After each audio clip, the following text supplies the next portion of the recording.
먼저 마스크를 쓰고 하나님께 성호를 찬양드린 우리 감리교신학대학교 자랑스러운 합창단께 감사를 드립니다. 이 마스크를 쓰고 찬양하기가 쉽지 않을 텐데 계속 예배 때마다 우리 전국에 전 세계에 퍼져 있는 감리교신학대학 우리 동문들과 함께 예배드리는 가운데 찬양으로 하나님께 영광 돌리는 성가대 지휘자를 비롯해서 대원들께 진심으로 감사를 드립니다. 어제는 참 서울 날씨는 굉장히 화창하고 좋았어요. 거의 초여름에 이제 들어가는 그런 날씨로 참 맑고 깨끗했습니다. 하늘도 파란 하늘을 드러냈고 공기도 깨끗했습니다. 초미세먼지도 약한 보통 수준이었습니다. 그래서 많은 사람들이 밖에 나가서 거리를 자신 있게 걷는 모습들을 이제 보았는데, 오늘은 또 이렇게 여름을 알리는 장마빈지 이렇게 천둥 소리도 나면서 비를 뿌리는 짓궂은 날씨이기도 합니다. 어제 날씨로 보아서는 오늘 흐린 날씨가 될 것이라고 예상을 못했는데 이렇게 또 오늘 흐린 날씨를 경험하게 되는군요. 그렇죠? 코로나 바이러스 우리 역사 속에서 우리는 아닐 것이다. 예상치 못했던 이 코로나 바이러스를 경험하고 있습니다. 너무 힘들죠. 다 어려운 삶을 살아가고 있습니다.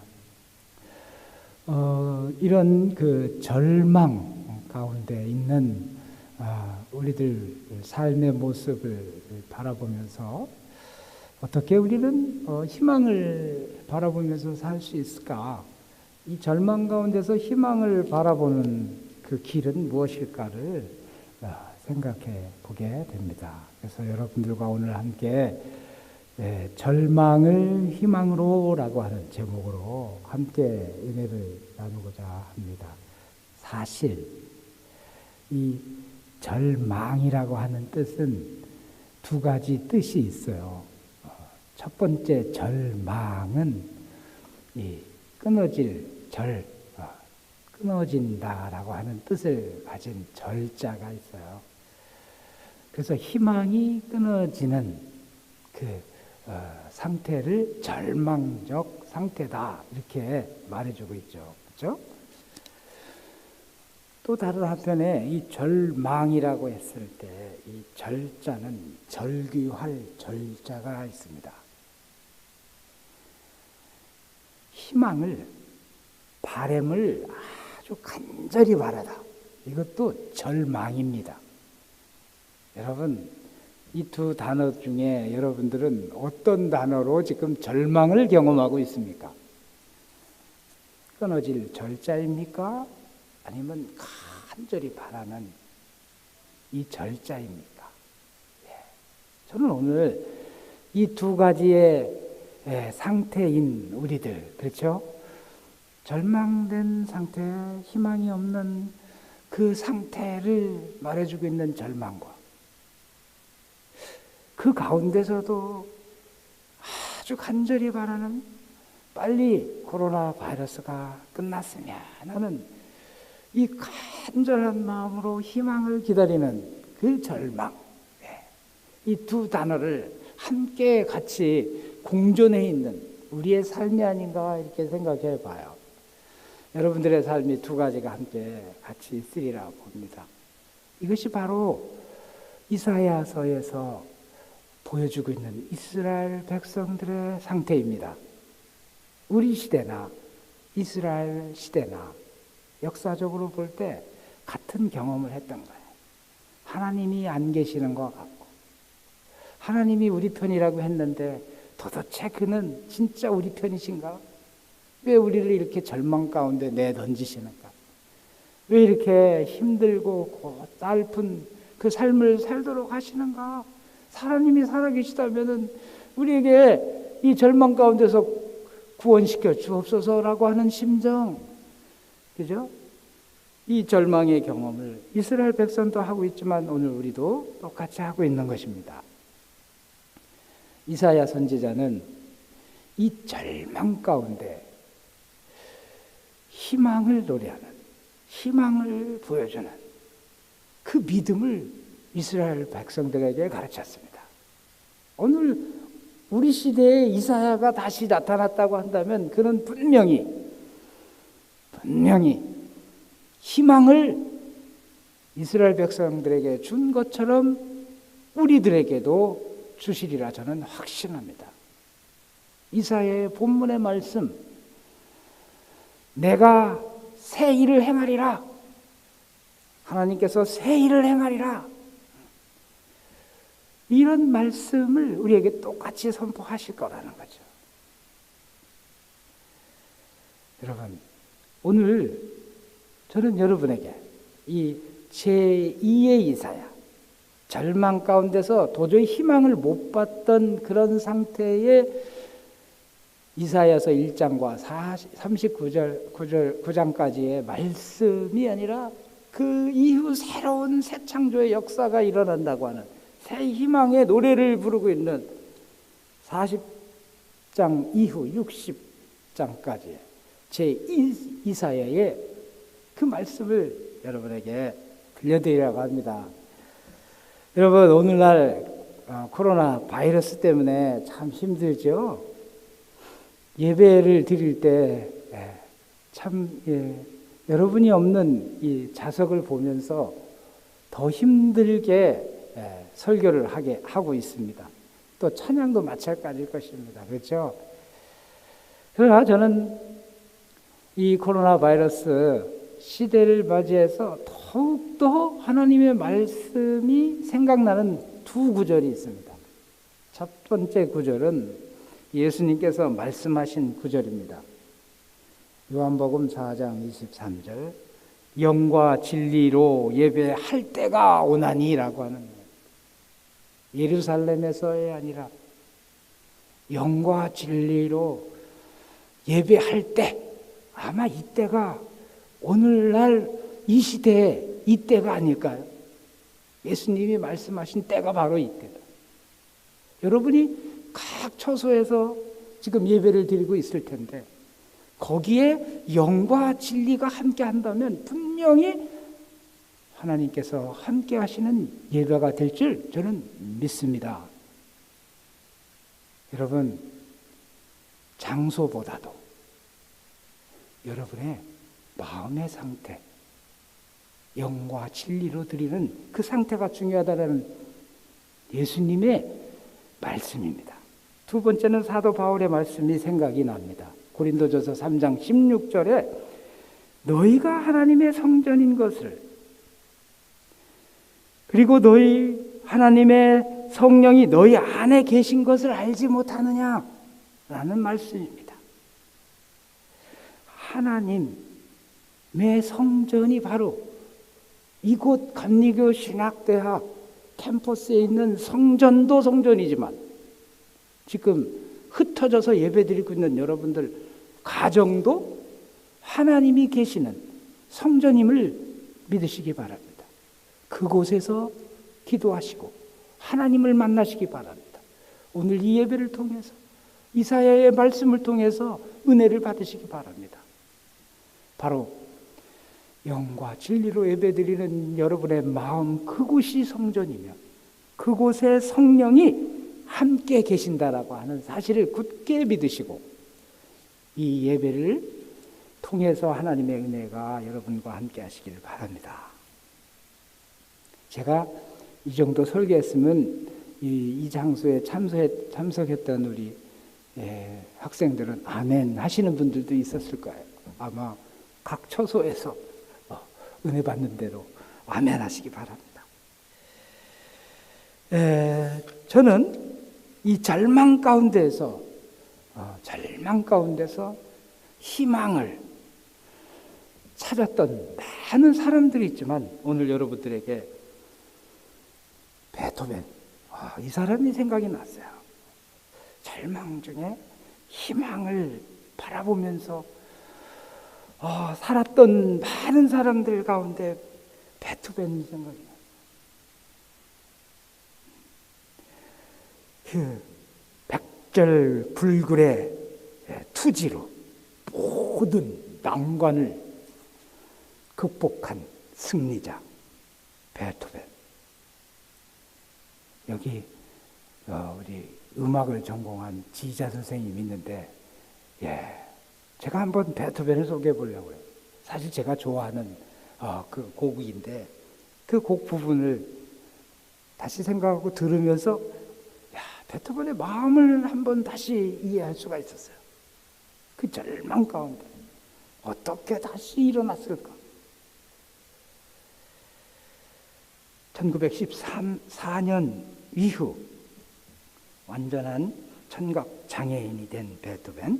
그러나 위대한 예술을 탄생시킨 승리자 베토벤입니다. 1815년 이후 작품은 일대 전환기를 맞이하는데 연구가들은 대개 세 가지로 봅니다. 첫째, 웅장한 구상과 자유로운 형식을 표현했다. 진지한 표현을 했다.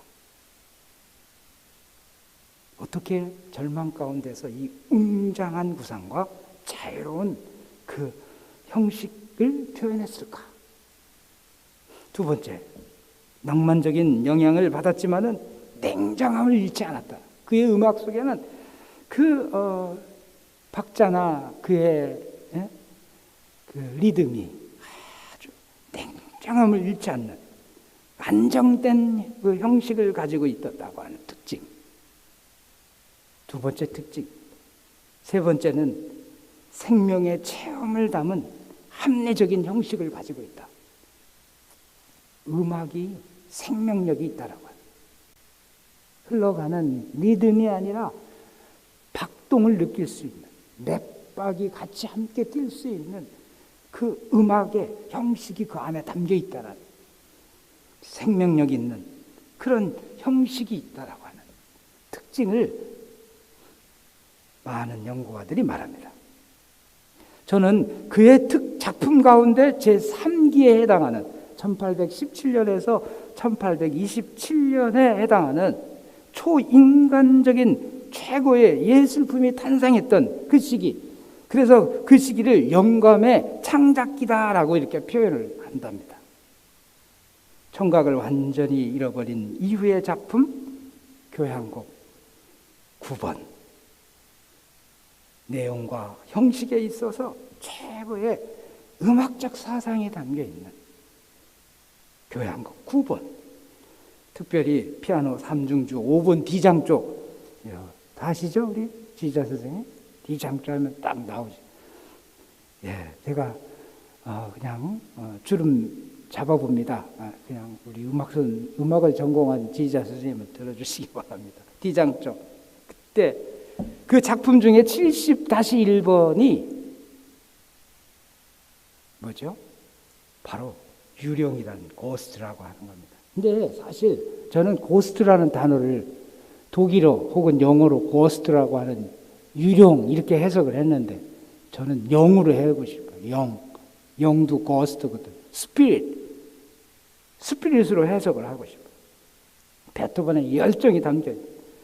근데 어떻게 그렇게 고스트, 스피릿을 느낄 수 있느냐?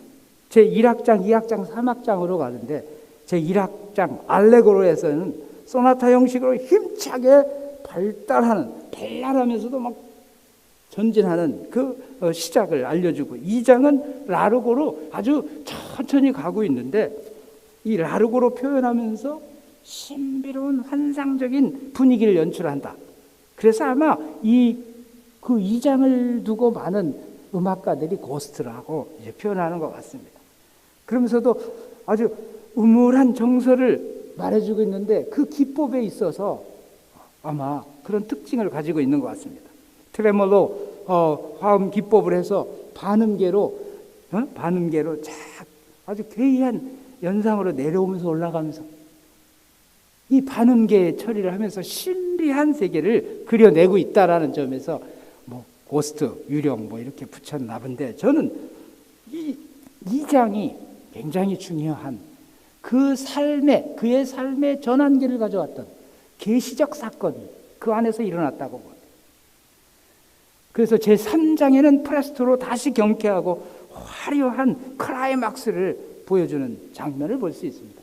1장에서 2장에서 3장으로 넘어가는 것은 결국 그의 인생에 있어서 하나님을 만났던, 성령에 체험했던 2장이 아니겠는가라고 하는 것이 저의 생각입니다.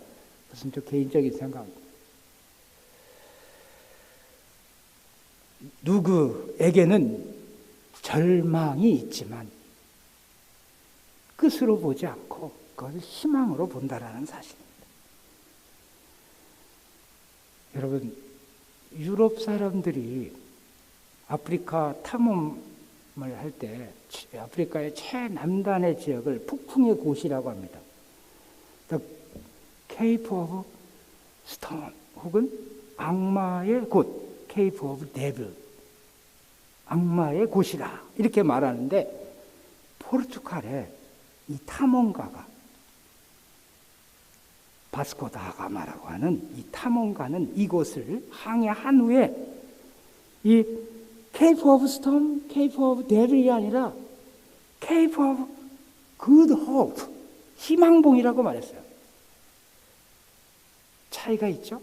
왜 같은 곳인데 하나는 희망봉으로 불렀을까요? 절망의 포구에서 다시 희망의 노래로 바꾸는 이 포르투갈의 바스코 다 가마,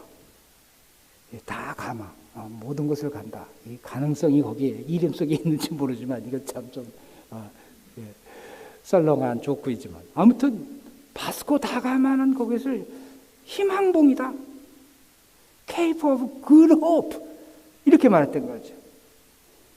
같은 의미로 여러분, 이 희망을 노래한 사람이 있어요. 신학자 중에 많은 희망을 노래한 사람 중에 융겐 몰트만, Theology of Hope라는 책을 썼어요. 희망의 신학. 그는 희망의 신앙, 희망을 이 종말론적 관점에서 희망을 노래하고 있어요. 재밌지 않습니까? 그래서 새로운 종말론이에요. 왜 몰트만은 이렇게 종말론적 관점을 새롭게 해석해서 희망의 신앙으로 봤을까? 과거와 현재는 단지 미래와 관계될 때만 의미와 가치가 있다. 이게 그가 한 말 중에 가장 중요합니다. 과거와 현재는 미래와 관계될 때만 의미와 가치가 있다. 여러분, 지금 오늘날 우리가 당하고 있는 이 현실의 고난, 고통은 미래에 어떠한 세계를 꿈을 꾸고 미래에 어떠한, 여러분들이 미래에 어떤 일을 할 것인가에 대한 그 미래를 그렸을 때에 오늘의 이 절망의 순간은 변할 수 있는, 새로운 종말론으로 바뀔 수 있는 그 희망을 노래하기 때문에 그런 희망의 신학이라고 했던 것입니다. 희망의 신학이란 종말론에 대한 새로운 이해로서 미래의 신학을 말해주고 있습니다. 기독교는 고난의 신학입니다. 동시에 부활의 신앙입니다. 기독교는 종말론적 신학이며 동시에 희망의 신학입니다. 미래란 현재의 혁신적 변혁을 통해서 이룩되어야 함을 말해주고 있습니다. 여러분은 지금 이 절망 가운데서 어떤 변혁을 꿈을 꾸고 있습니까? 어떤 미래를 바라보고 있습니까? 어떻게 나가기를 바라고 계십니까? 이사야의 고백처럼 18절 이하에 이전 일을 기억하지 말고 옛날 일을 생각하지 말고 현실을 창조적 변혁을 통해서 미래의 희망을 성취하라. 저는 이번이 기회의 시기다 이렇게 보는 것이죠. 교회가 절망적인 상태라고요? 교회가 문을 닫게 되는 교회가 많아서 힘들다고요? 여러분? 아닙니다. 그게 아닙니다. 현실을 새롭게 또다시 창조적인 변혁을 일으키면서 새로운 미래를 창조할 수 있는 기회가 바로 지금 이때다라고 하는 거죠. 많은 사람들이 절망 가운데 있을 때 우리는 다시 일어나야 할 때 미래를 바라보면서 미래에 하나님께서 우리에게 주실 그 약속을 바라보면서 그 믿음을 바라보면서 지금 이 절망의 순간을 절규하는 절망으로 생각하면서 미래로 나아갈 때 여러분의 미래는 축복된 미래가 될 수 있고 희망의 미래가 될 수 있다는 것입니다. 그러므로 저는 여러분에게 세 가지 관점에서 희망에 대해서 말씀을 드리고 싶습니다. 어떻게 우리는 이 절망 가운데서 희망을 가져야 될 것인가? 첫째, 이 희망은 주어지는 것이 아니라 그러므로 성취하는 것이다. 절망은 주어질지 모르지만 희망은 현실을 극복해 나가는, 믿음으로 승리해 나가는 바로 이 성취의 희망입니다. 여러분, 성취하셔야 됩니다. 그러나 두 번째, 그 희망은 주께 있습니다. 여러분들 찬양 좋아하시죠? 소망 주께 있네. 그렇죠? 시편 39편 7절에 주여 내가 무엇을 바라리요? 나의 소망은 주께 있나이다. 나의 소망은 주께 있나이다. 이 절망 가운데서 여러분, 나의 소망은 주께 있나이다 고백하셔야 되는 것이에요. 거기서부터 출발해야 되는 거예요. 오늘 이사야가 우리에게 말해주고 있는 것과 같습니다. 너희는 이전 일을 기억하지 말며 옛날 일을 생각하지 말라. 보라, 내가 새 일을 행하리니 이제 나타날 것이다. 하나님이 나타날 것이라고 말하고 있습니다. 여러분이 소망할 때 그곳에 하나님이 나타나 계실 것이다. 너희가 그것을 알지 못하겠느냐? 반드시 내가 광야의 길을, 사막의 길을 내리라. 이거 누가 낸다라는 겁니까? 하나님이 내신다. 여러분이 용기를 가지고 나아갈 때 길을 열어주시겠다. 이런 믿음을 가지고 가는 게 기독교입니다. 이게 부활의 신앙, 예수 그리스도가 우리에게 가르쳐준 그 고난의 길 속에서 부활을 바라보면서 하늘나라가 이 땅에 임할 것을 바라보면서 십자가에 못 박혀 돌아가시고 부활하셨으며 그 부활의 증거를 우리에게 보여주셨고 나는 길이요 진리요 생명이다 라고 말씀하신 거예요. 그래서 우리는 주 예수 그리스도를 믿는 것입니다. 소망 주께 있네. 세 번째, 우리는 희망은 여러분의 소명과 사명에 달려 있습니다. 소명과 사명이 불확실하면 희망을 가지고 갈 수가 없어요. 나갈 수가 없어요. 내가 지금 여기 있나이다 라는 고백과 함께 내가 무엇을 하오리까? 어디로 가오리까? 분명한 나의 소명을 확인하고 가셔야 됩니다.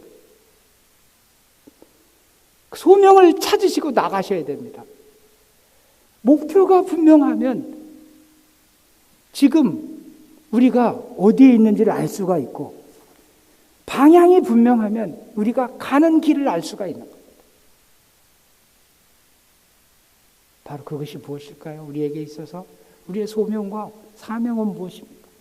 신학교를 찾아온 여러분, 신학을 공부하는 여러분에게 있어서 이 소명과 사명은 무엇입니까? 제가 대학원 원장 일을 하면서 기도 중에 새벽에 문득 떠올라서 기도하는 중에 이 소명 사명이 그렇게 중요했구나. 우리 신학교 학생들이, 대학원 학생들이 이 소명과 사명을 분명히 깨닫기만 한다면, 그 목적이 분명하다면, 그리고 그 곳이 어디인지를 분명히 알고 이를 곳이 어디인지를 안다면 방향을 잡고 나갈 수가 있을 거다. 이 절망 가운데서도 이제 after COVID-19 이후에 분명히 큰 일을 이루실 것이다. 큰 역사가 일어날 것이다. 지금 준비시켜야 된다. 다 절망해서 가라앉았을 때 지금 시작해야 된다. 소명을 지금 깨달아야 된다 해서 소명 프로젝트를 기획했던 거죠. 우리 직원들과 또 이 코칭의 전문가인 우리 최동현 코치하고 함께 같이 소명 프로젝트를 제시하자. 그래서 대학원이 1학년 때부터 그 소명을 분명히 알고 참여하면서 나가도록 하자. 그래서 이제 프로그램을 기획해서 광고에 올렸습니다. 홍보를 하는데 아직 무응답이더라고요. 두 가지 의미가 있어요. 우리 감리교 신학대학 모든 대학원생들은 소명이 분명하다. 우리는 프로젝트 같은 게 필요 없다. 이런 의미가 담겨 있거나, 아니면 홍보가 안 돼서, 아니면 그 프로그램이 왜 중요할까? 왜 그것을 해야 하나? 신학도 하기 바빠 죽겠는데 왜 거기다가 또 소명 프로젝트를 또 하라고? 이 두 중에 하나일 것 같아요. 여러분, 아직 소명을 발견하지 못한 분, 우리 4학년까지는 괜찮을 것 같아요. 학부 4학년도 소명을 발견하지 못한 분, 진짜 이 프로그램에 참여함으로써 전문인, 사역자가 될 수 있는, 하나님이 그 미래를 열어갈 수 있는 이 청사진을 한번 그려보면서 나가시길 바랍니다. 내일이 마감이에요. 근데 물론 이번엔 파일럿 프로그램으로 소수의 인원만 하려고 하고 있고, 앞으로 계획은 이 학교의 프로그램을 해서 누구나 들어와서 그 소명 프로젝트, 콜링 프로젝트에 들어가서 목사님들을 만나고 현장의 전문가들을 만나고, 그래서 내가 무엇을 해야 되는가, 어디로 가야 되는가를 기도하면서 그 소명을 찾고 그 소명을 이루기 위해서 코치를 받아서 계획을 짜가지고 세상에 나아가서 하나님의 그 사명을 감당하도록 하는 프로그램입니다. 이 대학원에서 하는 콜링 프로젝트, 여러분 그걸 광고하는 겸 이 위기의 때에 한번 다시 여러분의 소명을 점검하시길 바랍니다. 무엇을 하든지 하나님의 뜻에 맞는 그 사명을 감당할 수 있다. 이 사명을 다하는. 그래서 이 간절히 절규하는 절망에서, 절망을 가지고요. 그래서 을자를 붙였어요. 절망에서 희망으로 할 때는 끊어질 절망에서 다시 희망으로지만, 절망을 희망으로 할 때는 간절한 그 희망을 가지고, 간절한 마음을 가지고 희망을 찾아가라.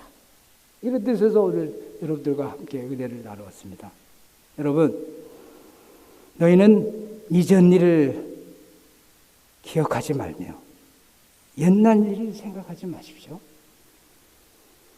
분명히 하나님께서 내가 새 일을 행할 것이다, 이제 나타날 것이다, 너희가 그걸 알지 못하고 있느냐? 반드시 내가 광야의 길을, 사막의 길을 낼 것이다.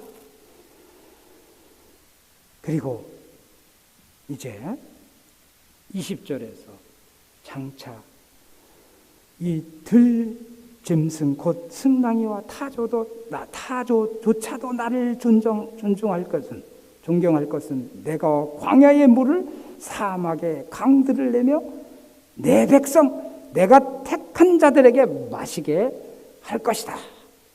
야, 이런 하나님 어디 계십니까? 바로 예수님은 그 하나님의 아들로서 이거를 믿고 이 세상에서 구원자로 오셔서 절망 가운데 로마의 압제 속에서 그들에게 희망을 주기 위해서 십자가에 못 박혀 돌아가시고 믿음대로 부활하셨던 것입니다. 믿음대로 승천하셨던 것입니다. 이제 다시 오실 예수 그리스도를 바라보면서 우리에게 말씀하십니다. 나를 따라오라. 자기 십자가를 지고 나를 따르라. 네. 그래서 이 백성들을 통해서 내가 찬양을 받을 것이다. 여러분들을 통해서 여러분들의 그 소명과 사명을 이 역사 속에서 이루므로써 하나님께서 찬양받으시고 영광 받으실 거라는 거죠. 잠언서 4장 18절의 말씀처럼 그를 높이라. 그가 너희를 높이리라. 분명히 하나님께서는 여러분들을 통해서 그 증거를 드러날 것이며 그 증거를 통해서 찬양을 받으실 것입니다. 다 같이 기도하시겠습니다. 하나님, 오늘 참 어려운 절망 가운데서 우리 감리교 신학대학 학생들이 함께 예배를 드리고 있습니다. 한 공간에 있지는 못하지만 있는 초소가 하나님의 그 영이 함께하며 진리가 함께하는 자리로서 예배를 드리고 있사오니 거룩한 것으로 성결시켜 주시고 그곳에서 예배 드릴 때 가정이 회복되며 그 공간이 회복되어서 하나님의 거룩한 임재를 체험하여 소명을 발견하며 이 절망 가운데서 다시 희망으로 나아갈 수 있는 귀한 우리 학생들, 교직원들, 우리 교수님들 될 수 있도록 하나님 인도하여 주옵소서. 이 간절한 마음으로 우리 소명을 받기 원합니다. 사명을 감당하기 원합니다. 이 절망을 희망으로 바꾸기 원하오니 우리에게 힘과 용기와 믿음을 허락하여 주옵소서. 예수 그리스도 받들어 간절히 기도드렸사옵나이다. 아멘.